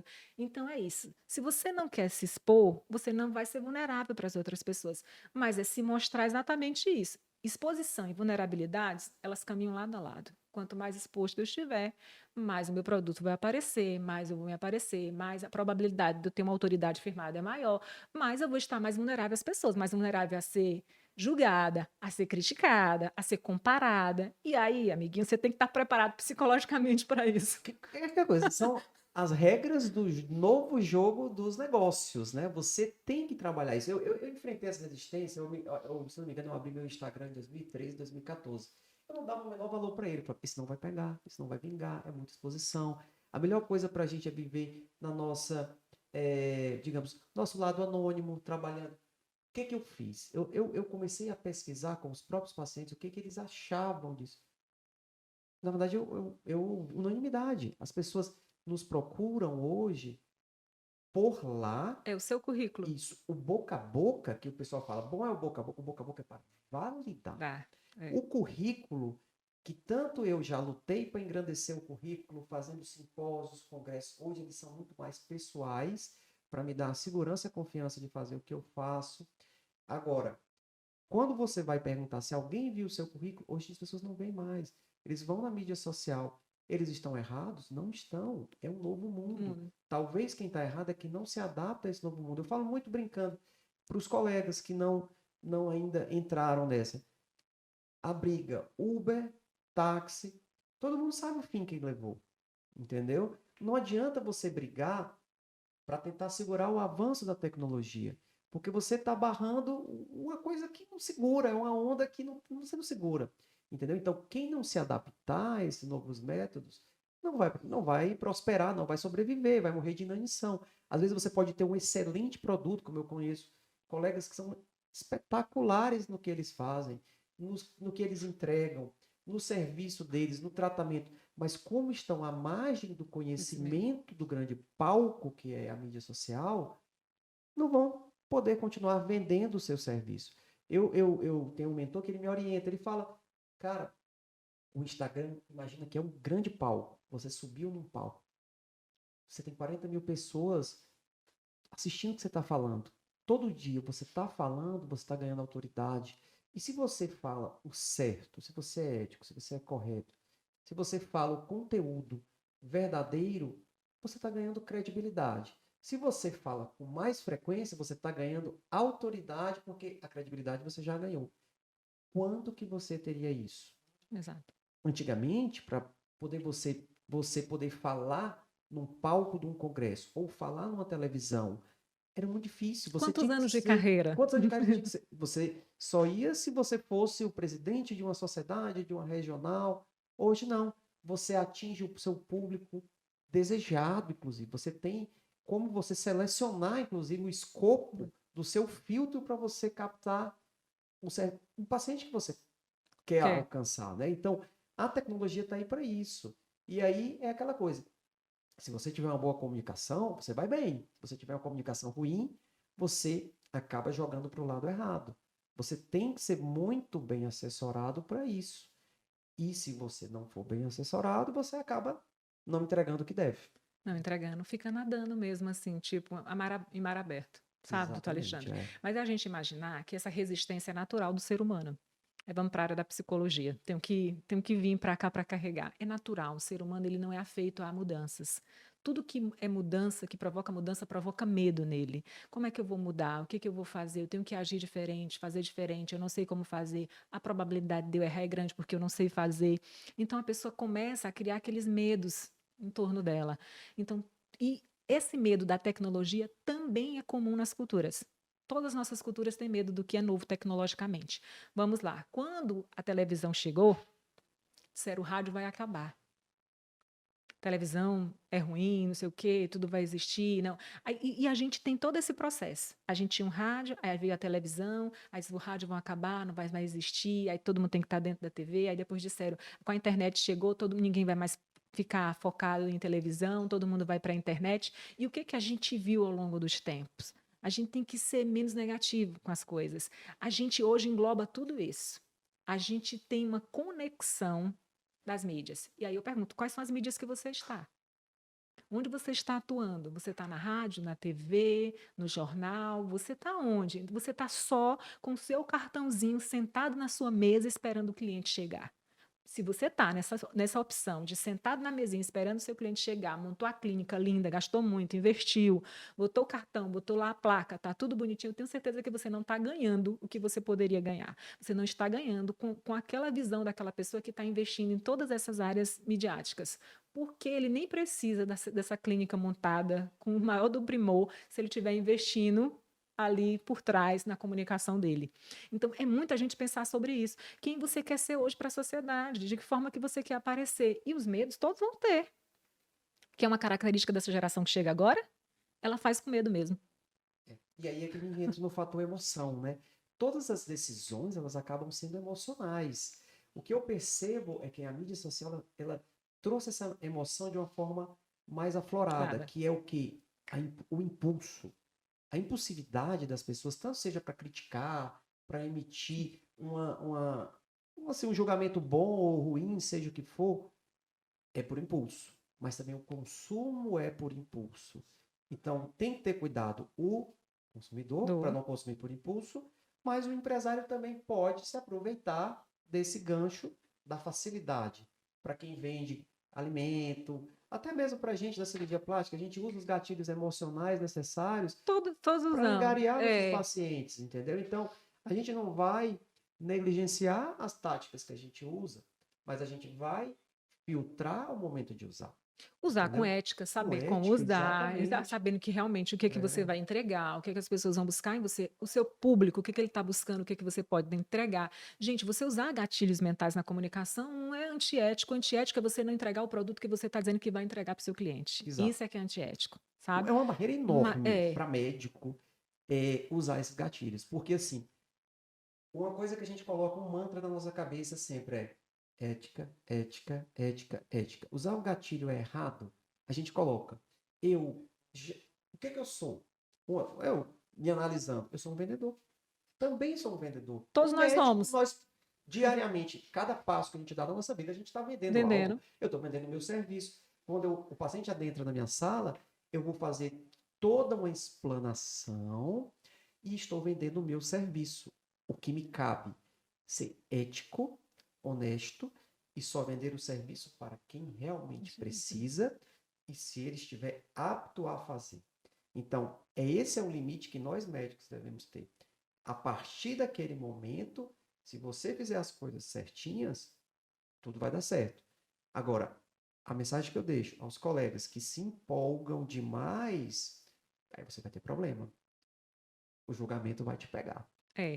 Não pode deixar a vaidade ultrapassar o seu trabalho. É isso. Sabe, Alexandre? Tem gente que é porque vai ser exposto, porque vai ficar em exposição para a mídia, porque as pessoas procuram. Não confunda aquela exposição e a necessidade das pessoas de se verem em você com quem você realmente é. Não confunda isso. Não queira ser aquela pessoa que é a estrela, mas que não está entregando o conteúdo, não está entregando o serviço que deveria ser entregue, sabe? Tem hora que você tem que parar e pensar, aquilo ali é quem você é, não é você por inteiro, aquilo ali é uma parte de você. Muitos problemas poderiam ser evitados se as pessoas não deixassem assim se limitar, elas entenderem que elas não podem ser, porque eu apareço, eu sou só aquilo dali. Eu não sou só aquilo dali.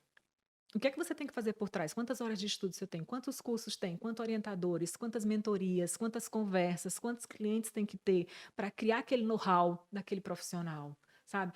E muitas vezes as pessoas se encantam só porque elas estão vendo ali na frente da tela. Também é um perigo. é um perigo também. Então a gente tem que começar a avaliar isso. E hoje, cada vez mais, as pessoas têm acesso a essas informações. Como é que elas têm acesso a essas informações? Como o senhor disse, ela vai lá no seu Instagram, que é tipo um currículo da gente hoje, tá lá, eu sei o que a pessoa faz, eu sei com quem ela já trabalhou, eu sei o que ela está fazendo. Então, ela faz aquela avaliação e diz: é com essa pessoa que eu quero estar. É com essa pessoa que eu vou procurar meu serviço. É com essa pessoa que a minha dor de cabeça vai ser resolvida. Ela vai avaliar isso aqui. Então, a pessoa que chega até você, ela já não chega também tão sem noção como era antigamente. Eu vim aqui porque fulano me disse que o senhor é um bom médico. E outra Não, coisa, você pode expressar a sua autenticidade ali. Você, quando usa a mídia social, uma coisa que eu também fui vendo com o tempo, você tem que ser você mesmo ali. Se você gosta disso, mostre. mostre. Não esconda nada, É. porque as pessoas também buscam é, a conexão. E essa palavra fica meio piegas, mas ela é É, verdade. Os pacientes, os teus consumidores, se for em outra área, eles vão procurar semelhanças ou conectar-se à pessoa, não apenas o seu serviço. Lógico que todo mundo tem que entregar o serviço de excelência, mas as pessoas procuram semelhanças com o que elas querem. Então elas procuram se conectar a você. E aí isso fica também de recado para as pessoas que estão meio engateando para entrar. Seja você mesmo. Se apresente como você é. o que é conexão, na essência da palavra? Quando a gente avalia emoção. A conexão, ela vem de empatia e de vulnerabilidade. Eu gero mais conexão com as outras pessoas quando as pessoas veem que eu estou sendo vulnerável. Vulnerável no sentido de eu estou sendo verdadeiro, eu estou sendo quem eu sou mesmo de verdade. E a gente sabe quando a pessoa monta um personagem. É isso. O nosso cérebro, ele capta essas informações por anos de treinamento já da nossa história. Então, assim, ele capta quando a pessoa diz assim, nossa, a pessoa fala, mas quando eu encontro a pessoa, ela não fala desse jeito, ela não é assim. Então, siga o seu roteiro, é o roteiro da sua vida, sabe? Essas pessoas que vão chegar em volta de você vão ser orientadores, vão ser ajudantes, mentores, mas não são você. Saiba qual é a sua essência e o que é que você quer passar, onde é que você vai estar, onde é que você vai estar melhor, onde é que é a sua zona de conforto ali, onde é que você pode trabalhar acreditando que aquilo ali é a sua ética, que aquilo ali é o seu momento. Você não precisa copiar o outro, essa é a questão. Quando você copia o outro, é um problema muito sério. Você deixa de ser você. E quando você deixa de ser você, você vai produzir menos de verdade. Você vai ser menos, você vai se comparar, você vai se sentir Se menor, comparar mais. mais se comparar mais, se sentir menor. Aí vamos lá. Doutor Alexandre está na rede desde 2013. Eu quero entrar agora. Você não pode exigir ter o mesmo resultado que ele. A pessoa está desde 2013. Como é que você quer ter o mesmo resultado? E aí a gente lida com uma geração da pressa, uma geração altamente estressada, com uma geração que tem é para ontem. Ela diz assim, eu quero para ontem. Então ela não plantou, ela não construiu. Eu digo, tem muita geração mesmo, plantando abacaxi e querendo colher uva. Eu digo, não dá, amigo, você tem que ver o que você está plantando. Você plantou alguma coisa? E a pessoa diz assim, qual é a hora de começar? A hora ela lá atrás, não começou, começa agora, porque você vai perder tempo também. Mas assim, eu não posso me comparar com o seu trabalho desde 2013, aí eu entro em 2020. É a mesma coisa? Não, gente. Agora, quanto melhor a equipe que você tiver, quanto mais você se adequar a esses novos meios, essa nova realidade, é lógico que você vai alavancar de forma mais rápida. Então, esteja aberta a sua mente, abra a sua mente. O seu conteúdo, a sua atividade fim, não é mais só isso que você deve trabalhar. É isso que a gente tem que ter na cabeça da gente. Não é só isso que vai falar sobre a sua carreira e sobre você. Onde é que você está presente hoje? Se faça essa pergunta todo dia: onde é que eu estou presente? Eu só vou para a minha clínica? Eu chego, acordo, sento e atendo? Não mais pode. Não pode mais. E eu te falo, até mais adiante. A gente que é profissional liberal, a gente trabalha uma rotina estressante, médico, principalmente, Sim. cirurgião, você passa o dia operando. E hoje existe uma cobrança a mais. Eu exerço minha jornada no hospital, minha jornada atendendo, e depois eu tenho que produzir conteúdo. É. Aí você imagina que a minha jornada ela aumentou. Diminuí o tempo com meus filhos. E isso aumenta uma cobrança psicológica imensa em mim. Então, ao mesmo tempo, eu tenho que fazer muitas coisas e deixar de fazer outras. Então, eu estou gerindo bem o meu tempo? Será que eu estou gerindo bem o meu tempo? Será que eu estou fazendo certo? Será que eu estou fazendo errado? Isso vira um conflito pessoal que me acompanha por muito tempo. Lógico que com a ajuda profissional, isso foi melhorando, porque eu fui diminuindo o trabalho, tentando otimizar, mas mesmo assim, a demanda da tecnologia me fez precisar gastar mais Mas tempo né? com ela e ficar menos em casa. Então, assim, por isso que eu falo, para quem está entrando no mercado, para quem já está, procura ajuda, procura entender como otimizar tudo, mas você vai ter que realmente focar na comunicação, focar no contato com o teu paciente por mídia social, coisa, porque se você perder esse filão, não vai ter o primeiro. Mas não deixa teus filhos Gestão de do tempo é lado. essencial e é um problema muito sério hoje, tá, Alexandre? Gestão do tempo. Como é que você aprende a gerenciar o seu tempo? A primeira questão é: o que que é prioridade para mim e gera mais resultado? Você pergunte isso, você já se perguntou?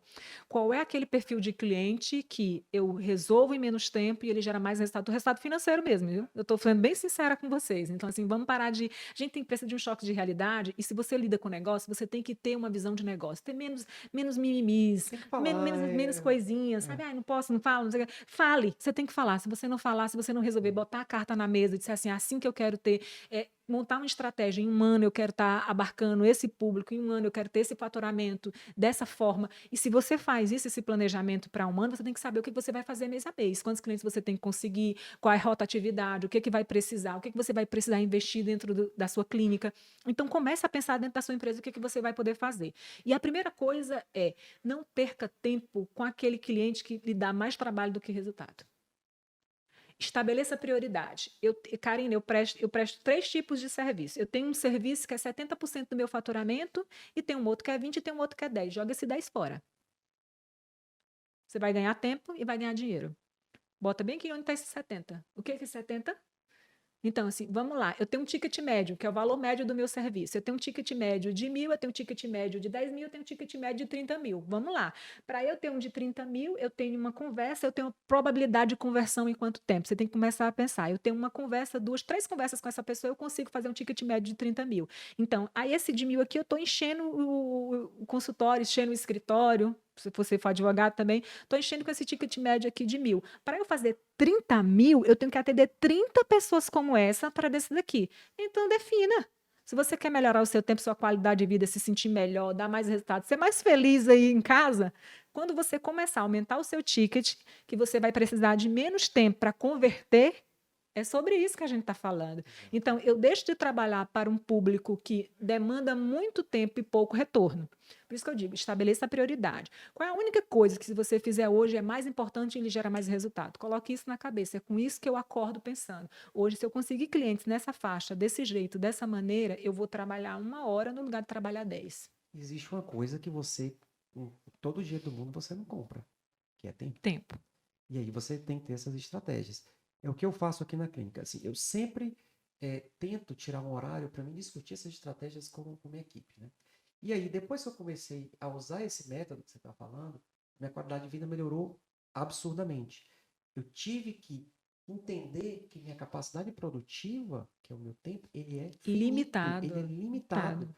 Para mim poder melhorar os meus resultados, eu tive que aumentar o valor das coisas que eu faço. Mas não é puramente aumentar o preço. Entendam, é aumentar o valor. E o valor, ele vem de me capacitar mais, estudar mais, de ter materiais agregados de tecnologia que também vão diminuir o tempo da execução do meu serviço, excluir aqueles serviços que realmente só me trazem dor de cabeça e me consomem muito tempo. E por isso que minha vida melhorou. Tem que criar também, sabe, doutor Alexandre, uma técnica, é criar diferenciais no mercado. O que é um diferencial? Um diferencial competitivo. Vamos lá, para a gente lidar com gestão mesmo. Diferencial competitivo é, eu estabeleço quem são os meus competidores, meus concorrentes de forma imediata. Aí eu estabeleço o que ele oferece que eu também ofereço, de forma igual. A gente vai fazendo esse parâmetro. Ele oferece isso, eu ofereço isso, o serviço é tanto, os mesmos serviços. E agora, a dica de ouro, sabe? A galinha dos ovos de ouro. O que é que eu ofereço que ninguém oferece? Comece a pensar em um produto, em um serviço que só você oferece. É o que a gente chama de diferencial competitivo de mercado. O que é que só você oferece? Aquilo ali é seu, aquele equipamento, aquela técnica, e comece a ser conhecido por isso, gerar autoridade nisso. Sabe por quê? Porque o cliente, quando ele vem lhe procurar, ele não tem como comparar. Ele não vai ter como comparar com outro profissional. Eu tenho as características que são comparáveis, que são competidores da concorrência é normal, todo mundo oferece o mesmo serviço, mas você vai ver que aquelas pessoas que se diferenciam, aquelas que tomam conta do mercado, porque elas têm alguma coisa que só elas oferecem. Então, o que vai acontecer? Financeiramente vai ter o retorno para ela, porque só eu ofereço aquele serviço, só eu ofereço aquele curso, só eu ofereço aquela demanda, só eu trabalho nessa área, só eu tenho aquele escritório que sabe lidar com isso daqui, só eu tenho aquela técnica e sou bom naquela técnica, porque com os anos é assim, você não pode só oferecer, você tem que ser bom e gerar o resultado. Gerou o resultado, você cria um diferencial de mercado. Quando você cria esse diferencial de competição, de competitivo dentro do mercado, o que acontece? O seu ticket médio fica mais caro. E outra Cria coisa, valor. aí você sai daqui, o pessoal fala que é o oceano vermelho da luta de E todo vai mundo para o se Oceano matando, você Azul. vai para o oceano azul. Agora, outra coisa que é importante é o pós-venda.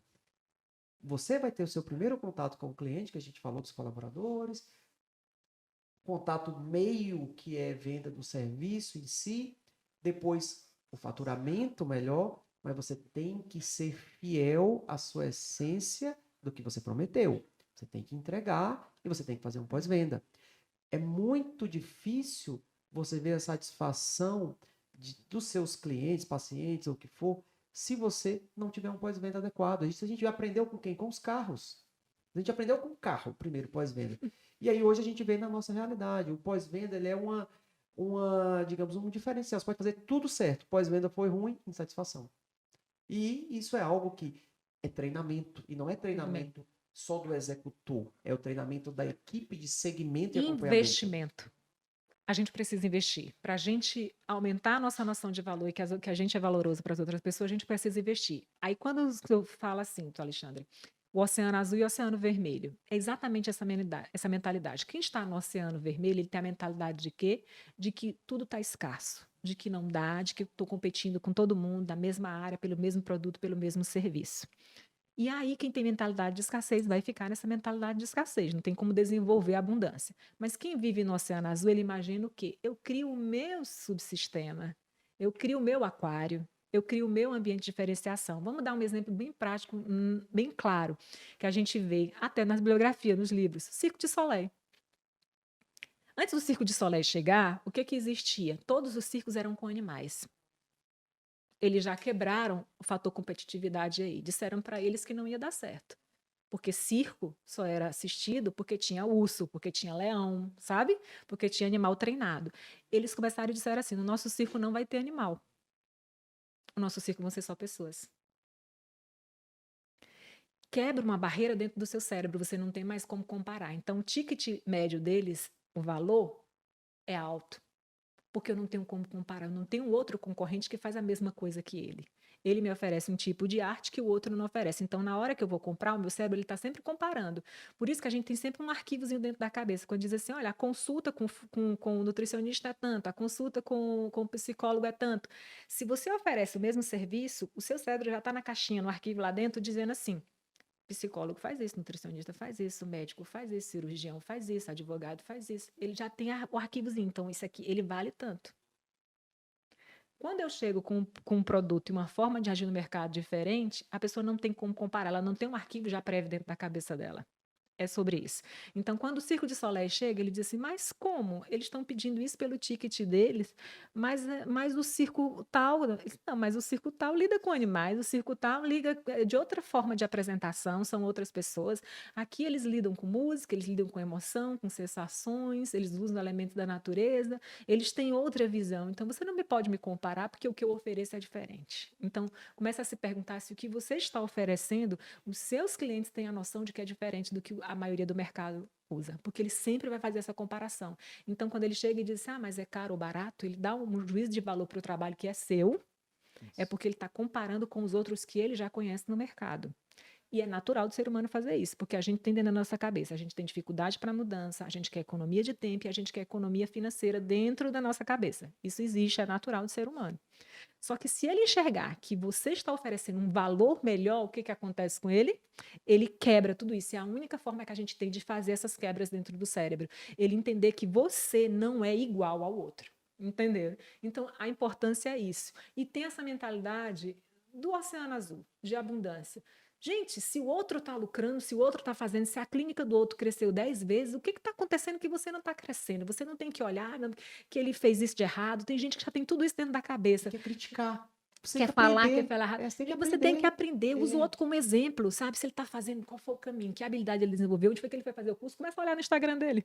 Faz um benchmark, vai lá, aprende, Vai né? lá, o que ele Traz fez, alguma assim, coisa. vamos lá, e cria. Não fica só nessa coisa de julgamento e de olhar e de ter medo. Quem tem muito É o medo vai critério do ficar ser no humano, às vezes a dinossauro. inveja te traz para trás. A vontade de aprender é que te leva para frente, Frente. né? E isso é algo que é terrível, né? E assim, vamos aproveitar para a gente finalizar, mas mandando mensagens direcionadas. Eu vou mandar a mensagem, depois você vai mandar a mensagem. Eu vou mandar a mensagem para os colegas médicos jovens que vão adentrar no mercado agora. Vocês vão vir, vão chegar, vão assistir o que eu estou colocando, mas vão chegar no mercado que, como ela falou, parece estar um oceano vermelho. Mas a tecnologia, as inovações vão dar a oportunidade de vocês criarem o próprio oceano azul. E esse oceano azul eu não vi no começo. Eu só fui ver bem depois. Para a gente chegar onde a gente chegou, a gente lutou, brigou no oceano vermelho. Não percam a essência do estudo, da ética, da honestidade, da própria medicina de vocês. Mas procurem inovações, tecnologia e criar valor diferenciado no que vocês fazem. E eu vou deixar a Karina se despedir, mas deixando lições para vocês, porque, afinal de contas, é difícil ter um bate-papo como esse. Eu acredito que praticamente eu fiz minha terapia aqui com ela. Se eu tivesse mais tempo, eu contava mais coisa aqui para ela e tirava mais insight. É um assunto que eu adoro. Eu paro para ler esses livros todos, só que eu estava vendo um problema que estava me gerando. Porque, peraí, eu estou praticamente largando de mão de estudar medicina e estou estudando negócios. Então, o que eu fiz? Não, negócio é só um dia na semana e o resto eu vou ficar fazendo curso online. Eu não posso ficar para trás, não posso me desatualizar. Medicina não para, é inovação, é técnica nova, é investimento, comprar material. E eu fui para cima. Foi o que aconteceu comigo? Melhorei meu ticket médio, melhorou tudo. Melhorou principalmente para o consumidor final, que é o cliente. Entendeu? Então, essas coisas a gente não faz só. A gente precisa de orientação. E eu fui orientado para isso. Provavelmente sozinho eu não conseguiria. Tive mentor, tive orientador, tive gestor orientador. E isso, eu queria deixar um recado. Procurem alguém para mentorar vocês. Não tenham preconceitos. Não achem que sabem tudo. Vai, cara. Estabeleçam suas prioridades. Começa por aí. Quem você quer ser, que história que você quer construir, comece a pensar como é o profissional, como é que você quer ser visto pelo mercado. Começa por aí. Aí você vai começar a montar a sua estratégia, porque se você é um profissional que está sendo levado pelo vento, é assim que as pessoas vão entender. Qualquer ventinho faz você ser destruído. Então, assim, qual é o profissional que você quer? Depois, invista em comunicação, porque isso é essencial para qualquer profissional hoje. Eu não sei o que uma pessoa que não se divulga quer. Eu não sei o que ela faz, eu não sei o que ela produz. Eu sempre digo para os meus alunos, vamos lá, gente. O coelhinho da Páscoa leva a fama, nunca produziu um ovo. Quem dá ovo é galinha, é pato. Mas é ele que leva a fama. Então, é muito sobre isso. Não tenham medo do novo. O novo é para a gente avaliar onde é que eu posso chegar, o que é que eu posso trabalhar, o que é que eu posso fazer. E invistam no conhecimento que é fim mesmo em vocês, sabe? Porque não adianta você fazer uma propaganda excelente e depois você não entregar um resultado excelente.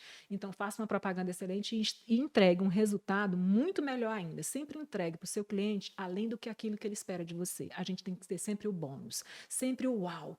Estabeleçam assim, quando a pessoa fala, uau, ela passa por você, e ela diz assim, tá bom. Ela não diz tá bom, ela diz, ela se emociona com isso. E outra coisa, trabalhe as suas emoções. O Alexandre falou aqui que praticamente uma sessão de terapia, muitas vezes você vai precisar, para você entender que um erro, um momento da sua vida não vai definir você. Comece por aí. Se cobre menos no sentido de que o seu tempo pode não ser igual ao outro, você não pode estar conseguindo os mesmos resultados que a outra pessoa, porque você não teve a mesma jornada, você não teve a mesma história. Então, procure a orientação de quem pode fazer você chegar em menos tempo onde você quer. É para isso que existem os outros profissionais. A gente não sabe de tudo e está tudo bem a gente não saber de tudo. Sabe onde é que você tem que estar com a sua cabeça? Mesmo, de verdade, focada naquilo que você é bom.